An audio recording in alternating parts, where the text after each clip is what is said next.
We're just under 3 weeks away from Georgia's pair of highly anticipated Senate runoff elections. The two races have huge implications because they will determine which party controls the U.S. Senate.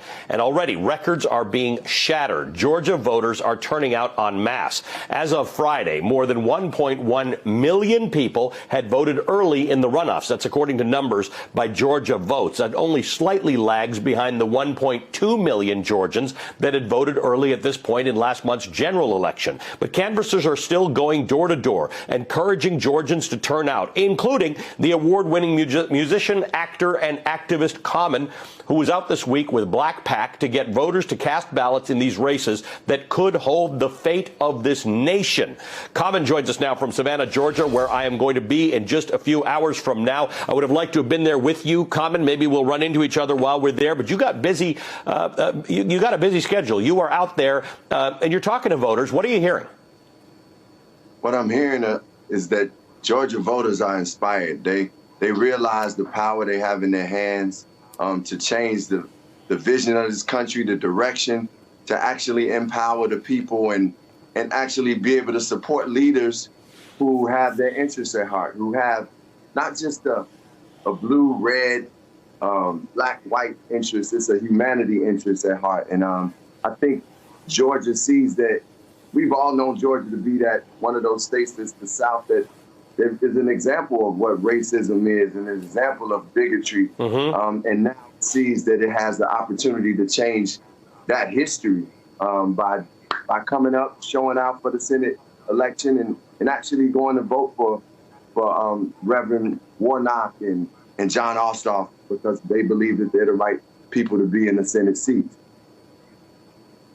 It's interesting what we're watching, because you're right. You've actually been in a movie in which you've portrayed the people who fought against those who would not have black people vote. The idea that currently there are legislatures across this country, including in Georgia, who will work toward undoing some of the advances that have been made. There's a real fear that some of the great gains that have been made in Georgia with Black PAC, with Stacey Abrams, are actually being worked against right now.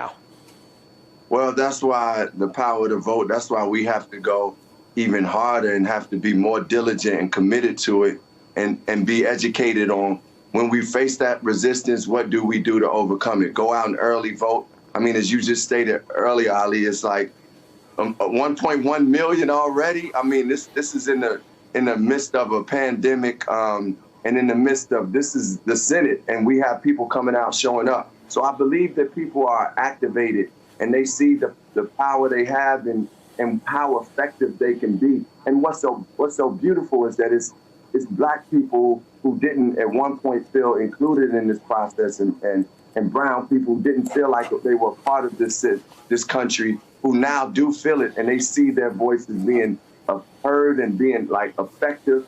So it's really inspiring, to be honest, more than anything.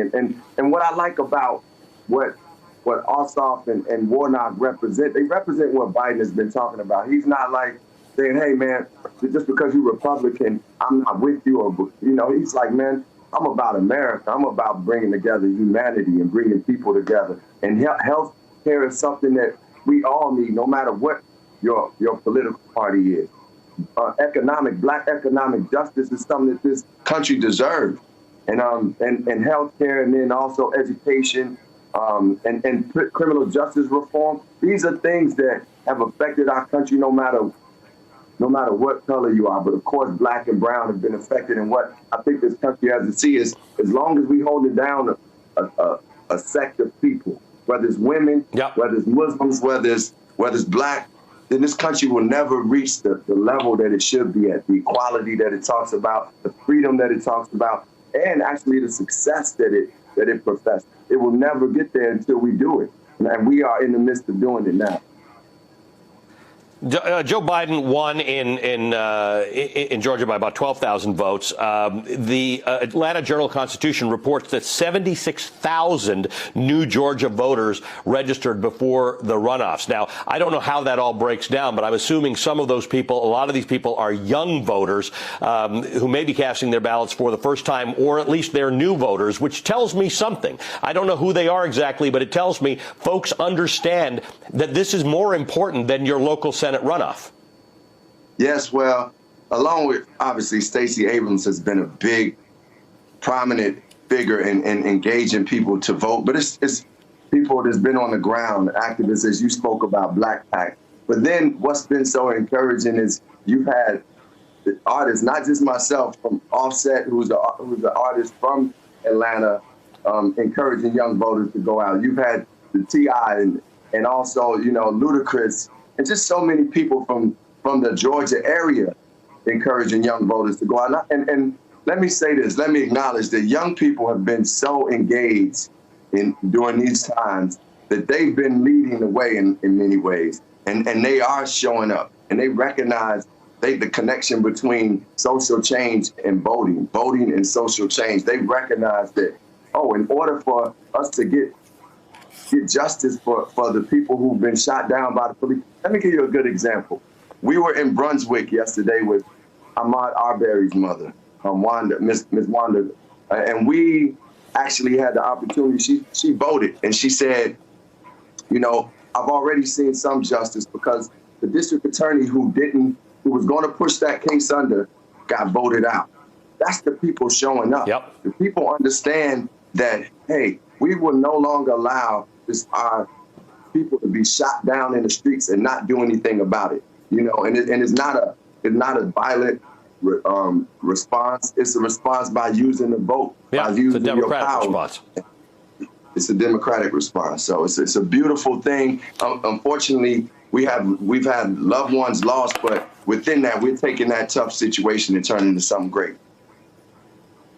Common, I'm going to be on the riverfront in Savannah tomorrow morning, 8 to 10 a.m. If you happen to be around, come on and we'll continue this conversation. But thank you for being here. Thank you for the work that you're doing. Common is an award-winning artist. I don't have to tell you who Common is. It's Common. He's an artist. He's an actor. He's an author. And today he's an activist. Hey there, I'm Chris Hayes from MSNBC. Thanks for watching MSNBC on YouTube. If you want to keep up to date with the videos we're putting out, you can click subscribe just below me or click over on this list to see lots of other great videos.